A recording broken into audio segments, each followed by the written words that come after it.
नमस्कार दोस्तों, मेरा नाम है विदेश और स्वागत है आप सभी का आंगन एकेडमी में। दोस्तों, आज के इस वीडियो में मैं आपको संस्कृत के उपसर्गों के बारे में बताने वाला हूं। अगर आपने वर्ग 3 का फॉर्म फिल करते समय सेकंड लैंग्वेज के रूप में संस्कृत को चुना है तो आपको उपसर्गों का बेसिक नॉलेज और उपसर्गों के बारे में जानकारी होना अनिवार्य है, क्योंकि इससे रिलेटेड एक ना एक क्वेश्चन तो एग्जाम में ज़रूर आता है, चाहे वो संधि के रूप में ही क्यों ना आया हो। तो चलिए इस वीडियो में हम जानते हैं उपसर्गों के बारे में। सो फ्रेंड्स, इस वीडियो में उपसर्गों के बारे में जानने से पहले हमें ये जानना होगा कि उपसर्ग एक्चुअली है क्या। तो उपसर्ग जो शब्द है ये दो शब्दों से मिलकर बना है। एक शब्द है उप और दूसरा जो शब्द है वो है सर्ग, जिसमें उप का अर्थ होता है समीप और सर्ग का अर्थ होता है सृष्टि करना। So the biggest question is that कि किसके समीप किसकी सृष्टि करना। तो इसका जवाब ये है कि शब्द के समीप शब्द की सृष्टि करना। जैसे मान लीजिए एक शब्द हम लेते हैं कि गुण लिखा है, ये एक शब्द है, तो इस शब्द के समीप में एक और शब्द की सृष्टि करता हूँ, वो है अव, तो इसका एक अर्थ बन गया अवगुण। ठीक है, तो शब्द के समीप शब्द की सृष्टि करना क्या कहलाता है? उपसर्ग। तो उपसर्ग का अर्थ आप जान गए होंगे, उप और सर्ग, जिसका मतलब होता है समीप सृष्टि करना। अब हम जानते हैं उपसर्गों के बारे में बेसिक डिटेल। तो फ्रेंड्स, सबसे पहले हम जानते हैं कि संस्कृत भाषा में उपसर्गों की संख्या 22 मानी गई है। ये बहुत ही इंपॉर्टेंट फैक्ट है। संस्कृत में उपसर्गों की संख्या कितनी मानी गई है? तो संस्कृत में उपसर्गों की संख्या 22 मानी गई है। अगर यही क्वेश्चन हिंदी में आता है कि हिंदी में उपसर्गों की संख्या कितनी मानी गई है, तो याद रखिएगा हिंदी में उपसर्गों की संख्या 13 मानी गई है। कितनी? 13।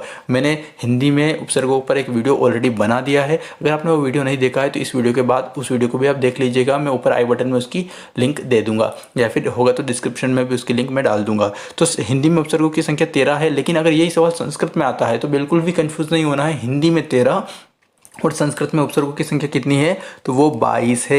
अब देखिए, एक और क्वेश्चन कई बार ये आता है कि एग्जाम में संख्या ना पूछकर ये पूछ लिया जाता है कि प्रथम उपसर्ग कौन सा है और अंतिम उपसर्ग कौन सा है संस्कृत में। तो याद रखिएगा, संस्कृत में जो उपसर्ग है वो सीरियल वाइज है, उनका एक क्रम है। तो याद रखिएगा, प्रथम उपसर्ग प्र है और अंतिम उपसर्ग उप है। यानी प्रथम उपसर्ग किसे माना गया? प्र को माना गया। आप याद भी रख लीजिएगा, प्रथम का प्र और इसका प्र तो सिमिलर है, तो याद रखने में आसानी रहेगी। और अंतिम उपसर्ग कौन सा है? तो अंतिम उपसर्ग है उप। इनका एक सीरियल है, प्रथम है प्र और अंतिम है उप। और संख्या कितनी है? तो वो है 22। अब हम क्या करते हैं, मैं आपको 22 उपसर्गों के बारे में बता देता हूं और साथ ही आपको ये बता देता हूं उनसे बनने वाले दो दो शब्दों के कौन से हैं, ताकि आप कभी शब्द दिया जाए तो आप पहचान सको कि किस शब्द में कौन सा उपसर्ग है। सो फ्रेंड्स, सबसे पहले हम बात करते हैं, नंबर 1 पर आता है प्र उपसर्ग। तो इससे बनने वाले जो शब्द हैं वो प्रभवती और प्राचार्य, ये दो शब्द हैं। ठीक है, नेक्स्ट आता है वो है परा उपसर्ग, जिससे बनने वाले शब्द हैं पराभवती और पराजयते।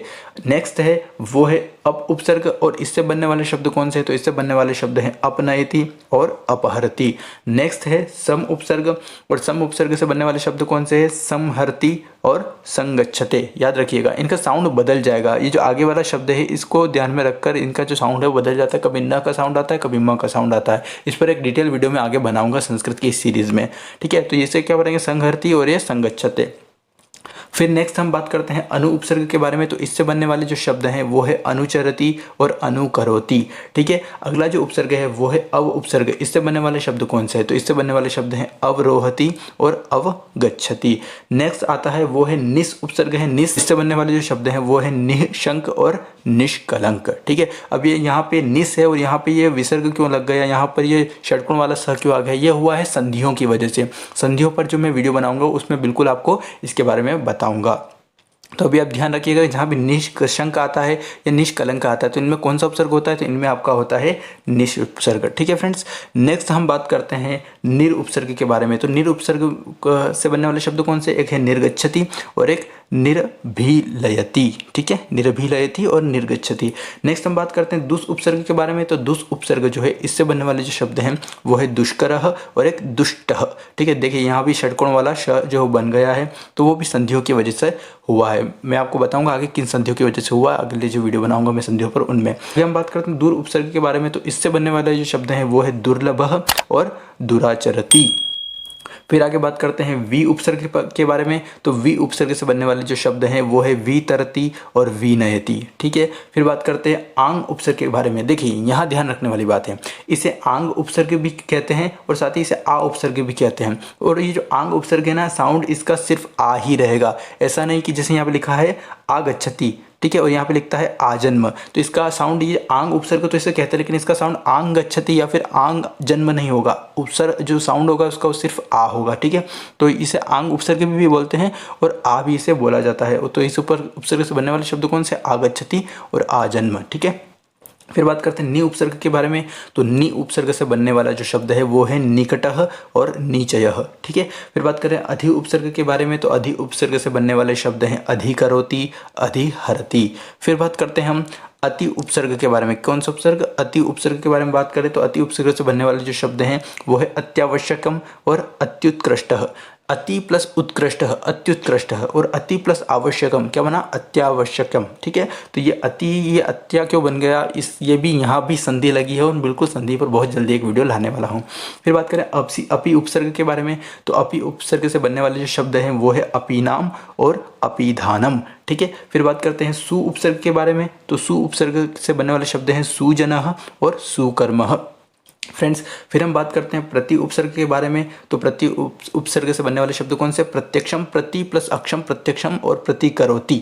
फिर बात करते हैं परि उपसर्ग के बारे में। तो परि उपसर्ग से बनने वाले जो शब्द हैं परिभ्रमति और परिपश्यति। फिर हम बात करते हैं अभि उपसर्ग के बारे में। तो अभि उपसर्ग से बनने वाले जो शब्द हैं वो है अभिनयति और अभिभवति, ठीक। अब हम बात करते हैं उत उपसर्ग के बारे में। तो उत उपसर्ग से जो बनने वाले शब्द हैं उसमें आता है आपका उत्कर्षः और उन्नति ही। अब कई सारे फ्रेंड्स को लग रहा होगा कि उन्नति तो कहीं से हो नहीं सकता, क्योंकि उन्नति में तो त आ ही नहीं रहा है। फ्रेंड्स, यहाँ भी एक संधि का ही काम है, एक संधि यहाँ पर वर्क कर रही है। दैट्स वाई यहाँ पर जो उत है वो उन बन गया है, ठीक है। तो मैं आपको उसके बारे में बताऊँगा एक वीडियो बना के। तो उन्नति अगर शब्द आता है, मान लीजिए आपको एग्जाम में पूछ लीजिए कि उन्नति शब्द में कौन सा उपसर्ग है, तो वहाँ तो आप कंफ्यूज हो जाएंगे, इसलिए आपको उपसर्गों का नॉलेज होना जरूरी है। तो उन्नति में कौन सा उपसर्ग है, तो उन्नति में है आपका उत उपसर्ग, याद रखिएगा, ठीक फ्रेंड्स। और अंतिम और 22वें नंबर पर जो उपसर्ग है वो उपसर्ग है आपका उप उपसर्ग, और इससे बनने वाले जो शब्द हैं उपगच्छति और उपकरोति, ठीक है। तो ये सारे 22 के 22 उपसर्ग मैंने आपको बता दिए हैं। और फ्रेंड्स, एक इंपॉर्टेंट बात मैं आपको ये बता दूं कि कई बार कन्फ्यूजन होता है कि हम उपसर्गों को पहचाने कैसे। तो उपसर्गों को पहचानने की एक साधारण सी ट्रिक ये है कि उपसर्ग जानने के लिए संधि विच्छेद करेंगे तो उपसर्ग स्वयं ही प्रकट हो जाएगा। अगर उपसर्ग को जानना है तो उसकी संधि विच्छेद कर दो, उपसर्ग स्वयं प्रकट हो जाएगा। लेकिन इसके लिए आपको संधियों का नॉलेज होना बहुत ज़रूरी है। और फ्रेंड्स, संधि और समास तो बहुत ही ज़्यादा उपयोगी हैं, इनको बस एक बार सीखना होता है, उसके बाद हर बार ये काम आते हैं। स्कूल लेवल से लेकर के कॉम्पिटिटिव एग्जाम तक ये हमारे काम में आते हैं, तो इनको सीख लेना चाहिए।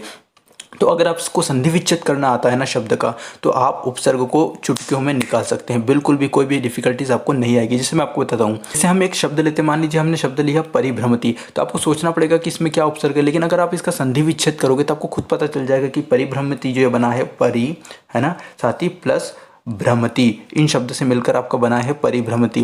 तो आपने जैसे संधि विच्छेद किया, आपके सामने जो उपसर्ग है वो स्वतः ही प्रकट हो गया कि हमारा उपसर्ग क्या है, परि। चाहे किसी को भी देख लीजिए आप, यहाँ पे लिखा है अपि नाम, तो अपि प्लस नाम, ठीक है। अत्यावश्यम, अति प्लस आवश्यकम, अत्युत्कृष्ट, अति प्लस उत्कृष्ट, अधिकरोति तो अधि प्लस करोति। तो ये सारे अगर इसका संधि विच्छेद करोगे तो आपको उपसर्ग जो है आपके सामने खुद ही प्रकट हो जाएगा, ठीक है। फ्रेंड्स, ये था आज का हमारा वीडियो। अगर आपको वीडियो अच्छा लगा है तो प्लीज़ इस वीडियो को लाइक करें, कमेंट करें, शेयर करें, और यदि चैनल को अभी तक सब्सक्राइब नहीं किया है तो प्लीज़ आंगन एकेडमी को सब्सक्राइब करें और बेल आइकन को प्रेस करें।